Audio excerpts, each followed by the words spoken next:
네, 손님.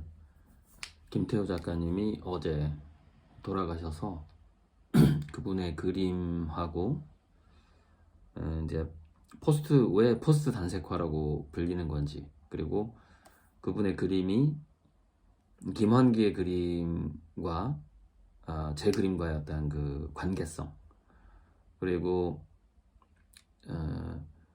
마크 로스코나 바네 뉴먼의 그 숨고미의 그림, 그 그림하고 어떤 차이점 같은 거 간단하게 얘기해보고 싶은데,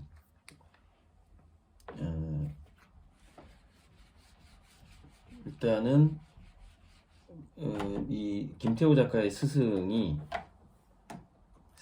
박서보 화종현이란 말이에요.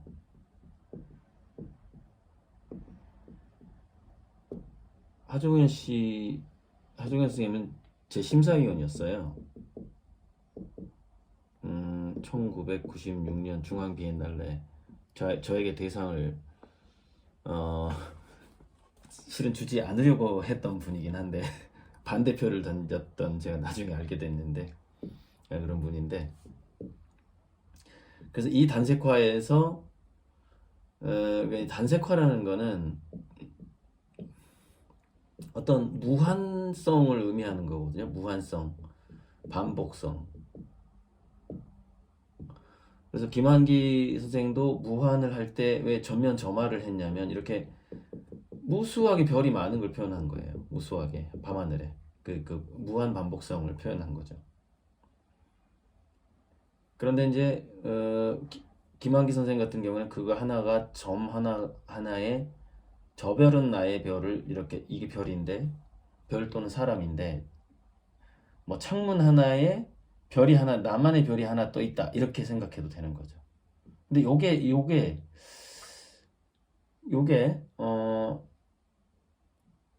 김환기 선생의 그 셀은, 셀이라고 표현해 볼게요. 세포 하나, 이거 셀은 제 그림의 형체랑 좀 비슷한 측면이 있어요. 이거랑.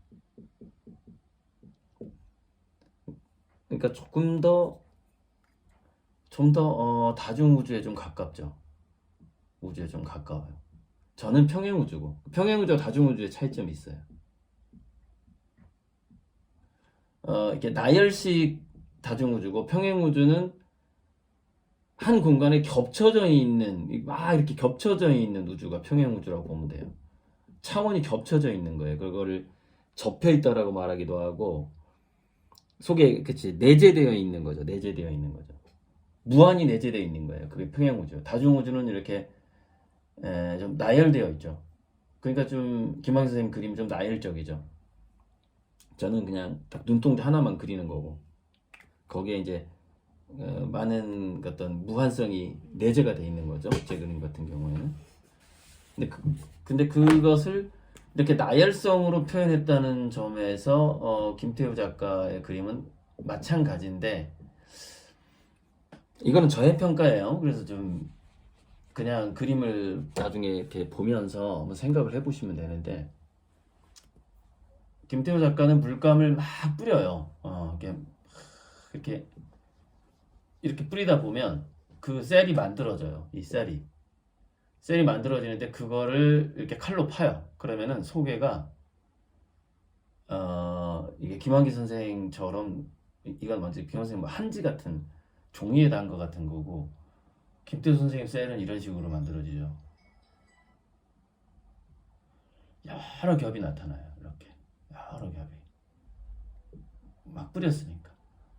근데 이걸 칼로 이렇게 파기 때문에 칼로 여기를 파기도 하고, 그러면 여기가 막 여러 겹이 나타나기도 하고, 이렇게 이런 식으로 이제 그 직접 이렇게 봐야 아는데, 글쎄 그 김태호 작가 그림 해가지고 좀 크게 나온 게 있나 모르겠네.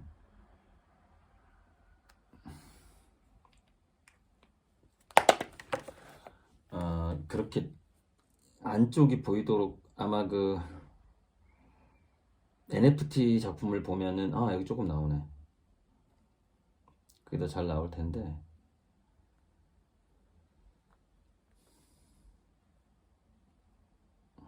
조금 확대된 느낌이 나오네요. 예, 여기 있네. 자, 이렇게 단색화 같은데 칼로 파낸 곳이 이렇게 속 안쪽에가 다른 물감이 이렇게 보이게 되죠. 이게 뭐냐면은 안쪽에 접혀진 차원을 조금 의미할 수가 있어요. 그러니까 제가 표현하고 있는 평행 우주에 조금 더 다가갔다라고 볼 수 있죠. 그러니까 접힌 차원이에요. 접힌 차원. 접다가 이건가? 접힌 차원. 이게 좀 들어가 있고, 또는 이거는 뭐냐면은 약간 원자가 더 이상 쪼개지지 않는 가장 작은 그 셀인 줄 알았더니 그 소개가 또 쪼개지더라. 그래서 원자를 구성하는 어떤 물리학적인 밀입자 같은 것, 더 쪼개지는 작은 차원들, 그러니까 다차원이죠. 다차원, 접힌 차원, 이런 것들을 조금 의미하는 거죠. 그러니까 무한성을 표현하면서도 반복성을 표현했는데 거기다가 접힌 차원이 들어가는 겁니다. 하나가 한 단계 더 발달한 거죠. 다차원이라기보다는 접힌 차원이라는 의미가 좀 더 나을 것 같아요.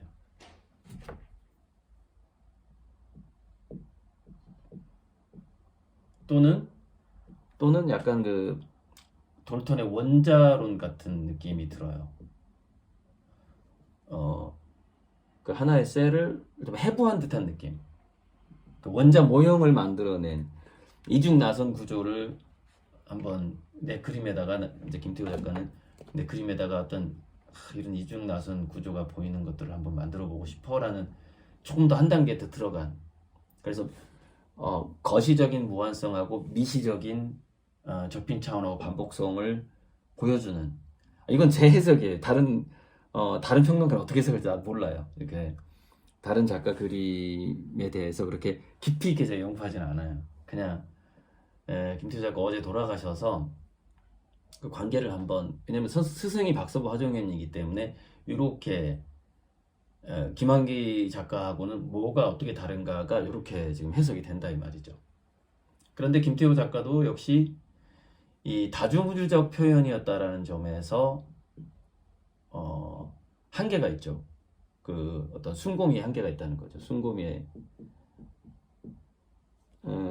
그러니까 우리가 순고미를 표현할 때 철학적으로 해석할 때 이렇게 얘기해요. 나는 무한수를 어떤 수나 우주의 무한한 어떤 그 특성을 표현해보고 싶어. 그래? 그럼 무한한 수를 한번 글자를 적어봐. 1부터 막 0000 막 이렇게 숫자를 보여주는, 이게 나열식인 거죠. 실제로 숫자를 막 죽을 때까지 쓰다가 죽은 그 화가가 있어요. 광주 비엔날레도 오고 그랬는데, 이게 나열식인 거예요. 이게 끝이 없는 거예요. 끝나지 않아요. 그래서 이거는 순고미라고 표현할 수가 없어요. 순고미는 도저히 표현할 수 없는 것을 하나로 표현하는 건데, 예를 들자면은 이걸 메비우스의 띠로 표현을 하는 것, 딱 하나로 표현을 했다. 그러면은 이거 자체가 순고미다 라고 하기보다는 순고에 도달하려는 어떤 공식을 만들었다, 시도였다, 이렇게 볼 수가 있는 거죠. 그것이 바로 이 순고에 도달하고자 하는 공식, 어떤 시도, 그거를 노력했던 게, 아까 제가 바렌 뉴먼 얘기하다가 몬드리안을 빼먹었는데, 몬드리안이 그런 어떤 현실적인 미감을 수직 수평선에 이렇게 그 도형으로 그냥 끝내버렸잖아요. 차가운 투상.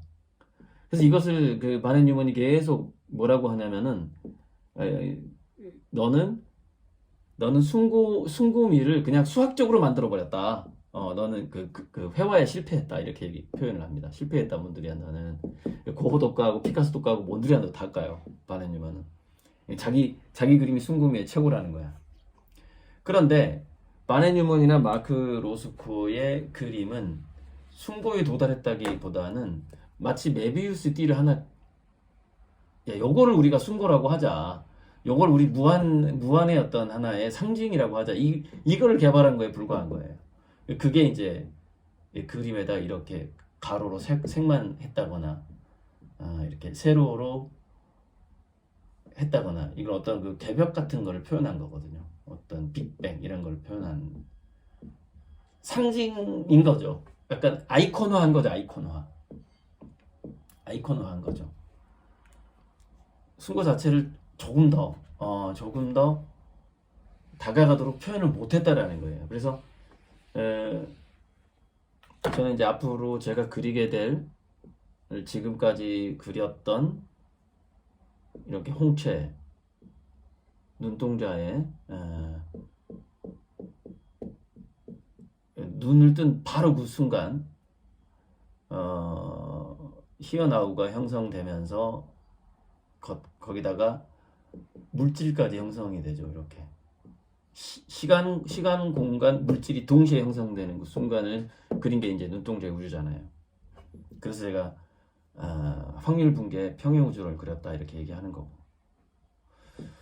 그러니까 저는 이게 김환기의 하나의 셀을 김환기 선생의 무수한 셀 중에서 제가 6개 우주를 그린 적이 있어요. 그게 그때 그 하중 선생님이 심사위원이었던 1996년에 제 그 대상 수상작이죠. 그게 6개의 다중우주를 그린 거거든요.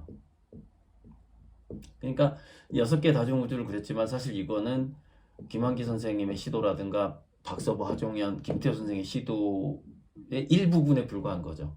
물론 직접적으로 나는 카오스, 혼돈으로 질서, 다중우주 이렇게 그 어떤 제목을 붙였을 뿐이지만은 결국에는 거기에 일부분은 부분 확대에 불과했다는 거죠. 그건 저도 알고 있었죠. 누구나 따라할 수 있는 뭐 그런 거였고. 근데 이거를 제가 눈동자로 바꿈으로써 드디어 이제 확률 붕괴 평행 우주로 제가 진화를 하게 되는 겁니다. 제 그림이. 그게 2006년의 사건이죠. 이건 1996년이고, 그러니까 딱 10년 걸렸네요. 10년 걸렸는데 맞죠? 10하면 2006년 맞죠? 네, 그렇게 된 거죠. 그래서 그 어떤 다중성하고 나열성을 제가 없앴다라는 점에서 없애면서 뭐 그것을 상징적으로 이렇게 메비우스 띠나 이렇게 공간의 갈라짐으로 표현하지도 않고 약간 이건 아이콘 같은 거란 말이죠. 약간 상징 부호란 말이에요. 부호 일종의 순고에 다가가고자 하는 노력에서 발생한 부호 같은 거예요. 그 뉴먼의 그림 같은 거는 물론 그것만으로도 그 개벽이라는 그 빅뱅 갈라짐이라는 그런 게 있기 때문에 상당히 감동이 오죠. 순고미가 있긴 있어요. 그러나 그 전체를 다 담지는 못했죠. 우주의 처음과 어떤 우주 이론, 우주론의 처음과 끝, 그 다음에 미술사에서의 처음과 끝, 전체를 담으면서도 순고비까지 표현할 수 있는 하나의 제가 이제 그 바탕을 마련하게 된 건데, 이제 앞으로 요게 눈동자가 때로는 그냥 둥근 지평선과 오목한 지평선으로 이렇게 갈라지면서 이게 이제 마크로스코하고 바렌 뉴먼과 저의 차이점이 되겠죠. 그리고 물론 배경에 약간의 홍채의 무늬는 깔리게 될 겁니다. 그게 너무 안 깔리면은 또 이상하니까 이 방사형 이게 제가 말하는 홍채, 제가 그린 홍채는 이게 빅뱅이기도 하고, 그러니까 방사형 빅뱅이죠. 바렌 뉴먼이나 마크로스코는 갈라짐의 빅뱅으로 그렸다면 수평 수직선으로 이렇게. 저는 방사형 빅뱅을 그리면서도 요게 관찰자의 그 눈이기도 하죠.